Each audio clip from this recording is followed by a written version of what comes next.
Hello, everybody. Buddy Webb, Midland, Texas. I got a little story today about how I come about putting a Vivint security system in my attic and it dispatching the police to my home. And what I'm showing you right here is a police report. It was on 12/19/2012. Dispatched to my house was Chad Simpson, Steve Bracken with the Midland Police Department.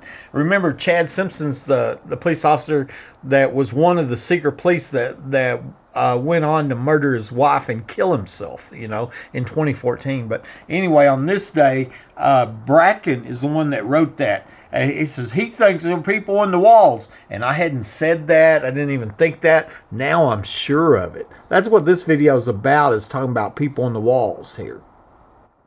He thinks there's people on the walls.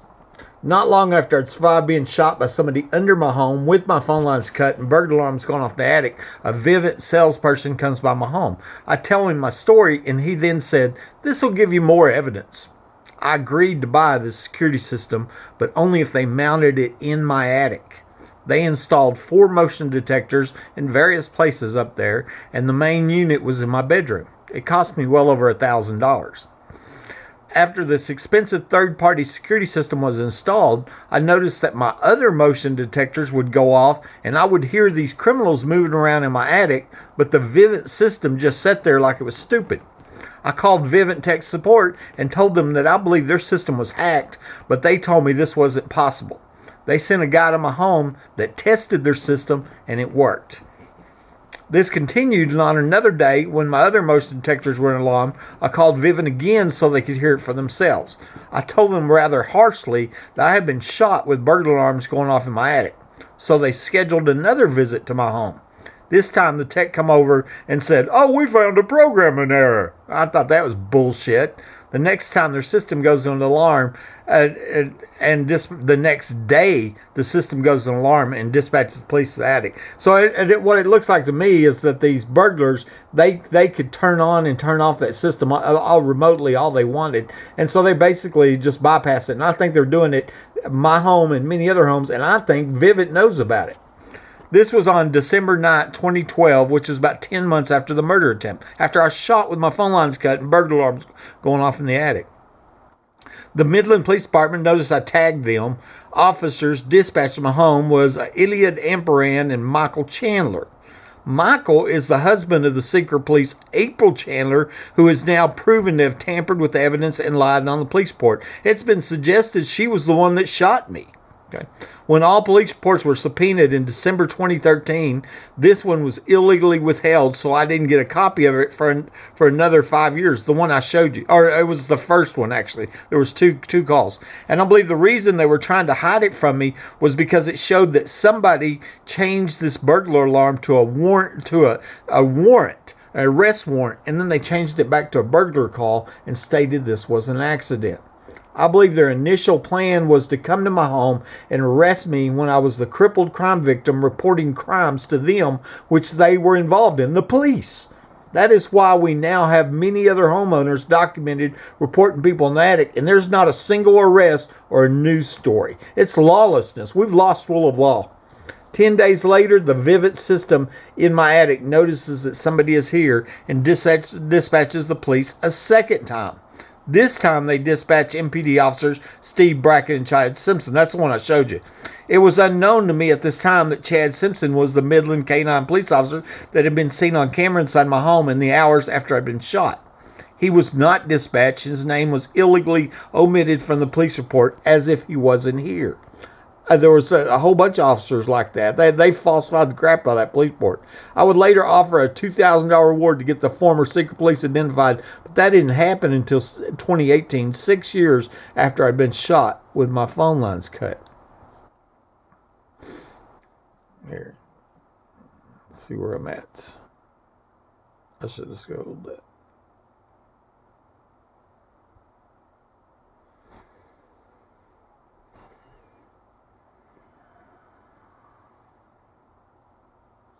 Okay. There it is right there. Okay, on December 15th, 2014, Chad Simpson was alleged to have murdered Sandra Simpson, his young wife, and the mother of their two babies, and then killed himself. This happened just 2 months after Secret Police and Midland Deputy Sheriff Mike Naylor died. That was the cop that was dispatched to my house on one of them Vivint calls. Okay. Now we have 2 secret police and the policeman's wife dead, which are connected to the home invasion and murder attempt on my life. That's connected to the 4 murder deaths that Aaron Peckover said happened at my home. Okay, and then keep in mind, I was reporting people in the attic when I was shot. I wondered if Naylor and or Simpson were going to snitch about the underground homes and other police officers involved, and they were silenced, which was then covered up. On this day that Bracken and Simpson were in my home, I was showing them evidence on my security camera, and Chad kindly tells me, "Buddy, I'm the low man on the totem pole." I knew what he meant. He was being told to sit down and shut up about the crimes at my home. When I got this police report, I saw where Steve Bracken said, "He thinks people on the walls." Excuse me. I was offended when I read this, because I never said that. At that time, I didn't suspect people were in the walls, but now I'm sure of it. I think this was an inside joke, and Bracken knew that the home intruders were coming up a wall. I figured this out when I saw a young Hispanic guy in my attic on a camera when I had the attic doors bolted shut.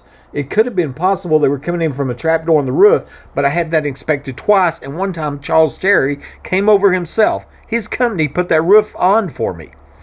This meant that the only way they could get into my attic was up a wall. Of course, most walls don't have enough space for a person to crawl in, so I knew if I found the wall with space, I would find the entrance leading down to a tunnel. A previous resident of my home, Ricky Ronaldo, told me him and his brother used to go in the tunnels under his home when they lived here, and multiple people are documented talking about underground homes. Based on old Google Maps, one of those underground homes is located in my backyard. I later created a wall map and went around and drilled holes in my walls and then measured the wall depth. I got about 75% finished and quit after deciding that if I found this entrance, they would kill me and have the Midland Police Department cover up my murder. I mean, that's what happened when I was shot with my phone lines cut. I wonder if that was happened to the last owner, Mike Lawhon, because when I bought this home, there were several unexplained holes in the walls, and I was told that he was telling his friends about people breaking this home before I believed he was killed here and taken to Fort Worth. On my YouTube channel, there's a video called Find the Wall, Find the Tunnel, explaining this. I showed in this video one possible place is next to the fireplace. What this gives is these criminals the ability to come and go all they want without being seen. They're not having to come in the main house. They're coming up a tunnel and up a wall. I also found a suspected tunnel entrance in the next door neighbor's backyard, and sometimes I would see people in that backyard in the middle of the night with flashlights. I felt sure that was a tunnel entrance. They went to my house.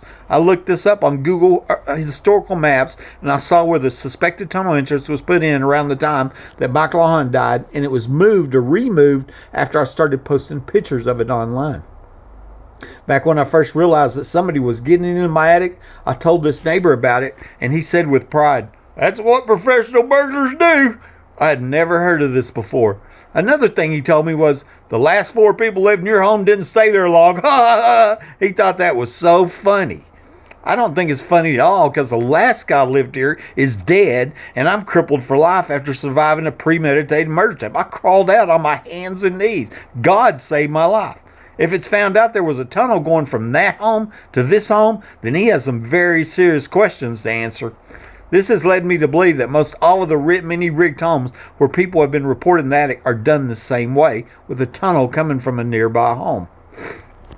It's the shortest path. In fact, I suspected that my home on Roland Meadows in Hobbs, New Mexico was rigged like this one. I remember seeing a large space next to the fireplace where you could crawl up and down.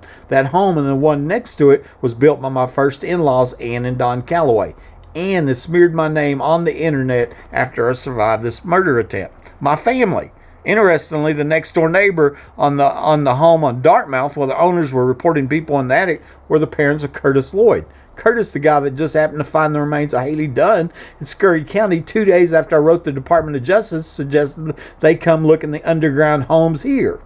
To make this more interesting, I've now documented about 10 people saying that Haley was killed in Odessa, which is Ector County. This has led me to believe that Haley was moved because of my email to law enforcement, and that Curtis was somehow chosen to go find her. And maybe he's connected with the people in the attic crime ring. Supporting evidence came from Phil Causey, who told me that he rented a home in Hillsboro, Oregon back in 2010, and his children were seeing other people in the rooms at night. He said that he found a hollow space in the wall at least 30 inches deep. I have a print screen for the story. I posted it. And this video came from a lady who lives in Alabama. She also reported people in the attic to the police, and they also claimed that she was crazy. This seems to be the modus operandi for these dangerous criminals. As you can see, she shows a large space in her wall, and she also believed the camera was installed. The ex-wife told me back in 2011 that hidden micro cameras were installed in my home, and I believe that to be true as well. I've documented several people drop hints that they knew what was going on in my home when I lived by myself. In fact, I got an invite to a new Facebook group this morning called Walls Talk, and I wondered if the admin of this group is connected to this crime ring that's rigging homes to steal or kill. That gave me the idea for this video, actually. Here, through here. Here, let me show you. You know, like the lady in they Alabama. They pulled the insulation out and they traveled through here. All this was done, but then here was my bedroom, and here was a place that was taken out of my bedroom that we found that was a hole in my ceiling, to where I suppose they had a camera planted there. And then this right beside my bedroom, you could just drop down in here in between my walls. See? You know, like I said, that it's